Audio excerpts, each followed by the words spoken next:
प्रदेश के उप मुख्यमंत्री ब्रजेश पाठक आज बरेली में रहे। इमरजेंसी की याद में एक बड़ा कार्यक्रम बरेली के आईएमए भवन में किया गया, जहां भारतीय जनता पार्टी के नेताओं और डॉक्टर्स ने उनका जोरदार स्वागत किया। इस मौके पर महापौर बरेली डॉक्टर उमेश गौतम, भारतीय जनता पार्टी के कई विधायक और बड़े नेता मौजूद रहे। संगठन के लोगों ने भी गर्मजोशी के साथ उप मुख्यमंत्री ब्रजेश पाठक का स्वागत किया। इस दौरान सभागार में भी बड़ी संख्या में भाजपा के कार्यकर्ता अनुशासित तरीके से बैठे नजर आए। क्या बोले हैं ब्रजेश पाठक? को हम लोगों ने बरेली के सभी लोगों को, लोकतंत्र सेनानियां इकट्ठा होकर के उन काला दिनों को याद कर रहे हैं कि कांग्रेस पार्टी की हुकूमत में किस ढंग से संवैधानिक अधिकारियों को एकदम समाप्त कर दिया गया था, हिंदुस्तान के संविधान को तोड़ा मरोड़ा गया था, लोकतंत्र की धज्जियां उड़ाई गई थी। हम सब इकट्ठा होकर के कांग्रेस पार्टी के कुकृत्यों को आम जनता को दोबारा बताने का काम कर रहे हैं और उन लोकतंत्र सेनानियों का सम्मान कर रहे हैं जिनकी वजह से दोबारा भारतीय संविधान इस देश में लागू हुआ। उनका सम्मान करके अपने आप को हम बहुत प्रसन्न पा रहे हैं। अभी हम कसम खाते हैं, जिस लोकतंत्र के झंडे को लेकर के हम चलते हैं उसमें किसी को कुछ नहीं पता कि हमारी पार्टी में किस कार्यकर्ता का चमत्कारिक रूप से नाम आगे आ जाएगा, और यही कार्यकर्ता बेस पार्टी, यही लोकतंत्र है। मैं भाइयों बहनों आपसे कहने के लिए आया हूं, बरेली क्रांति का गढ़ रहा है। बरेली से निकली आवाज पूरी दुनिया में गई है, पूरे देश में गई, पूरे प्रदेश में गई है।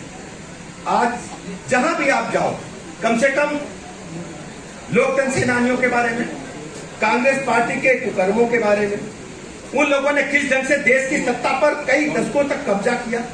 अब सोचिए, महात्मा गांधी और राहुल गांधी को लोग समझते होंगे एक ही खानदान के हैं, लेकिन कोई मतलब नहीं है। केवल गांधी इसलिए लगा लिया कि गांधी एक ऐसा नाम था जिससे उनको वोट मिल सकते थे, वोट के कारण अपने नाम बदल देना, ये कांग्रेस पार्टी नहीं समझ। इसलिए मित्रों, काला दिवस के रूप में याद किया जाता है। लोकतांत्रिक अधिकारों को समाप्त कर दिया गया था, स्थगित कर दिया गया था। भारतीय संविधान में जो हमें मौलिक अधिकार मिले हैं वो सस्पेंड कर दिए गए थे। अखबार और समाचार चैनलों पर सेंसर था, कोई भी समाचार बगैर सेंसर के छप नहीं सकता था। हमें कुछ भी कहने की आजादी नहीं थी, यानी जो सरकार कहेगी, सरकार चाहेगी, वही हम अपने मुंह से कह सकते थे। पूरे देश में त्राहि मची थी। जनसंघ सहित बड़े वरिष्ठ नेता, उनको गिरफ्तार करके जेल भेज दिया गया था। अभी आदरणीय बीरन जी ने संस्मरण सुनाए। हमारे जनसंघ के जो शीर्षक नेता थे सभी को गिरफ्तार कर लिया गया था, और जो पुराने समाजवादी नेता थे उनको भी गिरफ्तार कर लिया गया था। समाजवादी नेता का मतलब आज की समाजवादी पार्टी को मत समझिएगा। समाजवादी नेता मतलब थे राजनारायण जी, आचार्य नारायण देव जी,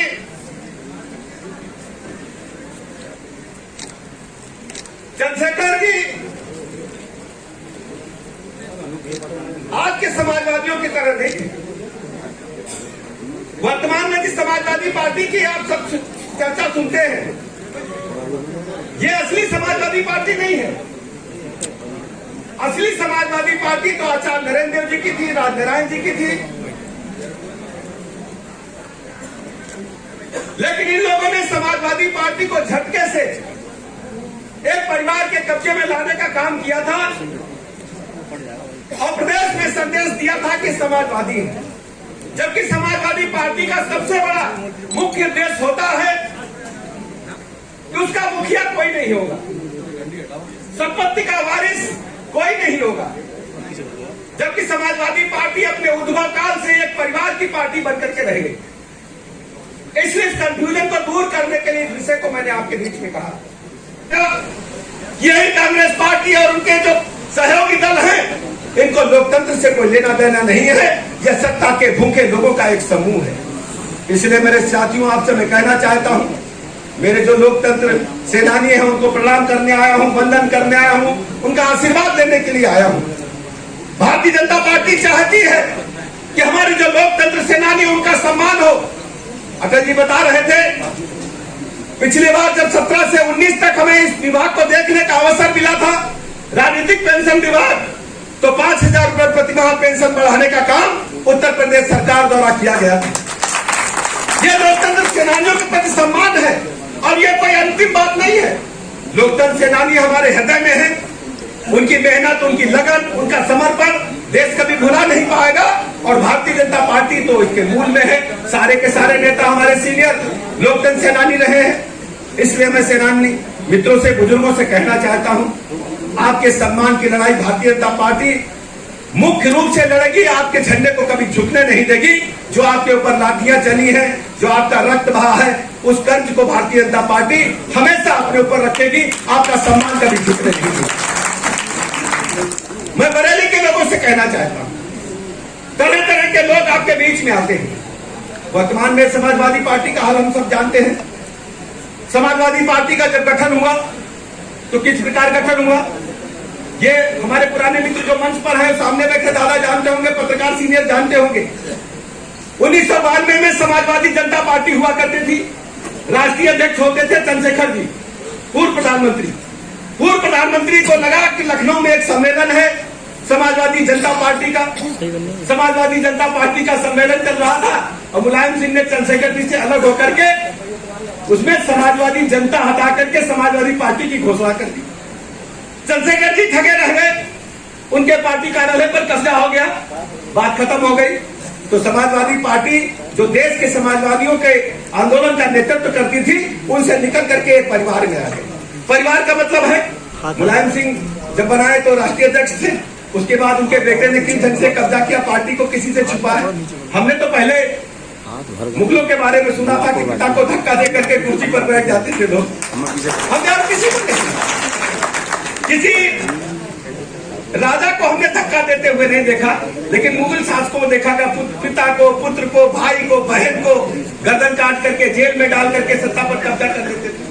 लेकिन समाजवादी पार्टी के लोगों ने अपनी आंखों से देखा, आप लोगों भी नहीं देखा होगा कि पिताजी को ऐसे धक्का देके फट से कुर्सी पर कब्जा करता। ये वही समाजवादी पार्टी। और समाजवादी पार्टी में क्या होगा, भैया चाचा का भी नाम ले रहे हैं। चाचा, बुआ, फूफा जो 17-18 एमपी थे सब चले गए, पता नहीं चला कहां चले गए। और हालत क्या हुई, आज अगर किसी के पास जाओ, किसी पत्रकार में से किसी वरिष्ठ सामाजिक कार्यकर्ता से पूछो कि समाजवादी पार्टी का अगला राष्ट्रीय अध्यक्ष कौन होगा, तो लोग बताएंगे कि भाई जो राष्ट्रीय अध्यक्ष जी वर्तमान में है, उनका लड़का जब बड़ा होगा तो वही राष्ट्रीय अध्यक्ष होगा।